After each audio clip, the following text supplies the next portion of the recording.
पंचतंत्र की कहानियाँ। अहंकारी शेर और बुद्धिमान खरगोश। यह कहानी हमें सिखाती है कि बुद्धि के सही प्रयोग से कठिन काम भी पूरे किए जा सकते हैं। एक वन में एक शेर रहता था। शेर बड़ा ही बलवान था। उसे अपने बल पर बड़ा ही घमंड था। वह रोज वन के दर्जनों जानवरों को मारता, कुछ को खाता और कुछ को चीर फाड़ कर फेंक देता। शेर के इस अंधाधुंध शिकार से वन के जानवरों में खलबली मच गई। उन्होंने सोचा, यदि शेर इसी तरह रोज जानवरों की हत्याएं करता रहा तो एक दिन जानवरों का वंश ही खत्म हो जाएगा। वन के जानवर इस प्रश्न पर विचार करने के लिए इकट्ठे हुए। उन्होंने एक उपाय निकालकर शेर के पास जाने का निश्चय किया। जानवर शेर की सेवा में उपस्थित हुए। शेर जानवरों को देखकर बहुत खुश हुआ। उसने सोचा, अच्छा हुआ आज जानवर यहीं आ गए। आज भोजन के लिए कहीं इधर उधर नहीं जाना पड़ेगा। शेर बड़े जोर से घुर्राया। ऐसा लगा मानो वो उन पर अभी झपटना चाहता है।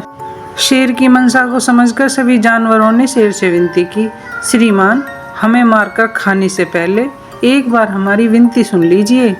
आप हमारे राजा हैं और हम आपकी प्रजा हैं। आप रोज हमारा अंधाधुंध शिकार करते हैं और इसका फल यह निकलेगा कि एक दिन वन में सभी जानवर खत्म हो जाएंगे। फिर आप क्या खाएंगे? हम चाहते हैं आप अपनी ही जगह पर रहें और आपको बिना कष्ट प्रतिदिन भोजन मिलता रहे। शेर घुर्रा कर बोल उठा, तो तुम सब क्या चाहते हो? जानवरों ने निवेदन किया, श्रीमान, आप अंधाधुंध शिकार करना छोड़ दें। आप अपने स्थान पर आराम से बैठे रहें। आपके भोजन के लिए हम में से कोई न कोई एक जानवर रोज आ जाएगा। आप उसे मारकर खा लेना। हम भी व्यर्थ में नहीं मारे जाएंगे और आपको भी भोजन मिलता रहेगा। जानवरों की यह बात शेर को पसंद आ गई। उसने कहा, हमें तो तुम्हारी बात स्वीकार है, पर याद रहे, यदि किसी दिन हमें भोजन नहीं मिला या भरपेट भोजन नहीं मिला तो हम एक ही दिन में सारे जानवरों का खात्मा कर देंगे। जानवरों ने उसके लिए कसम खाई, नहीं श्रीमान, हम कसम खाते हैं, हम ऐसा अवसर कभी नहीं आने देंगे। सभी जानवर अपने अपने घर चले गए। उस दिन के बाद रोज शेर के पास एक जानवर आने लगा और शेर उसे खाकर अपनी भूख शांत करने लगा। धीरे धीरे कई महीने बीत गए। एक दिन एक खरगोश की बारी आई। खरगोश था तो छोटे कद का, पर बुद्धिमान था और बड़ा ही चतुर भी। खरगोश शेर के पास पहुंचने के लिए अपने घर से चल पड़ा। मार्ग में उसने सोचा, जीवन तो मूल्यवान होता है, इस तरह शेर का भोजन बनना क्या ये ठीक है होगा? कोई ऐसा उपाय करना चाहिए जिससे मेरे प्राण भी बच जाएं और दूसरे जानवरों के भी प्राण बच जाएं। बुद्धिमान खरगोश ने सोच विचार कर एक उपाय ढूंढ निकाला। वह जानबूझकर शेर के पास कुछ देर से पहुंचा। शेर भूख से परेशान हो रहा था। खरगोश को देखते ही तड़फ कर बोला, मैं कब से तुम्हारी राह देख रहा था, तुम अब आए हो। तुम्हारे जैसे नन्हे कद के शेर को से मेरा पेट कैसे भरेगा? जानवरों ने मुझे धोखा दिया है। मैं एक ही दिन में अब सबको का काम तमाम कर दूंगा।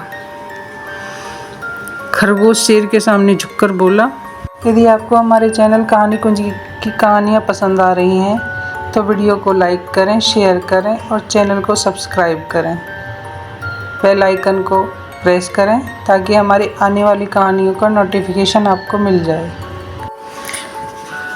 तुम्हारे जैसे नन्हे कद के खरगोश से मेरा पेट कैसे भरेगा? जानवरों ने मुझे धोखा दिया है।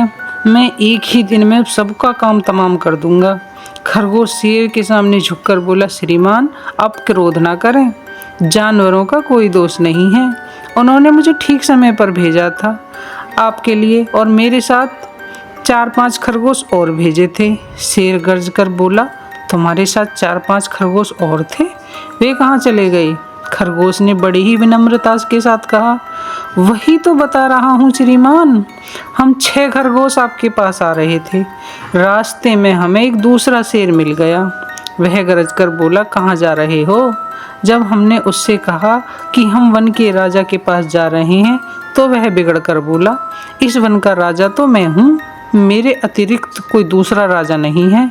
और बस उसने मेरे 5 साथियों को मार डाला। मुझे इसलिए छोड़ दिया कि मैं आपको यह बताऊं कि अब आप वन के राजा नहीं हैं, वन का राजा तो कोई दूसरा शेर है। यदि आप वन में राजा हैं तो उस दूसरे शेर का मुकाबला करें। खरगोश की बात सुनकर शेर क्रोध से आग बबूला हो उठा। वह बड़े ही आवेश से बोला, ऐसा कहा उस शेर ने? बताओ वह दुष्ट कहाँ रहता है? खरगोश ने उत्तर दिया, श्रीमान, उसने आपको न केवल युद्ध के लिए ललकारा है बल्कि बहुत बुरा भला कहा है। वह एक गुफा में रहता है। शेर गर्जन के साथ बोल उठा, मुझे ले चलो उसके पास। मैं पहले उसका काम तमाम कर लूँ, उसके पश्चात ही तो मैं खाऊंगा।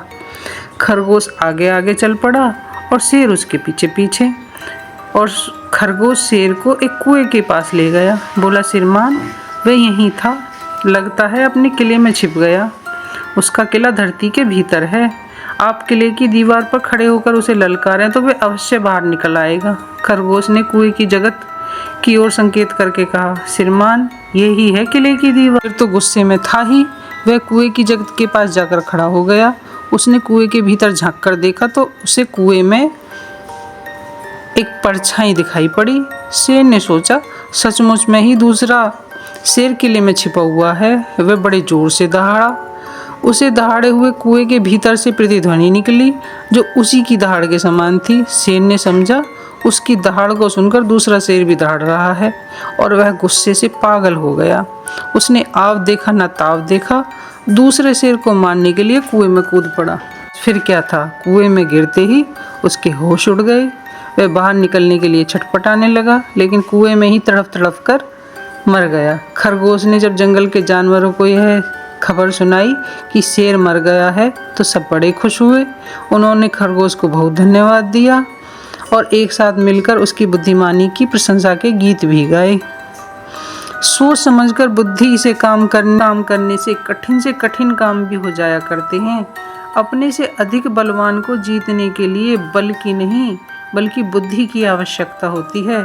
क्रोध में भले बुरे का ज्ञान नष्ट हो जाता है। इसलिए हमें हमेशा अपने क्रोध पर नियंत्रण करना सीखना चाहिए।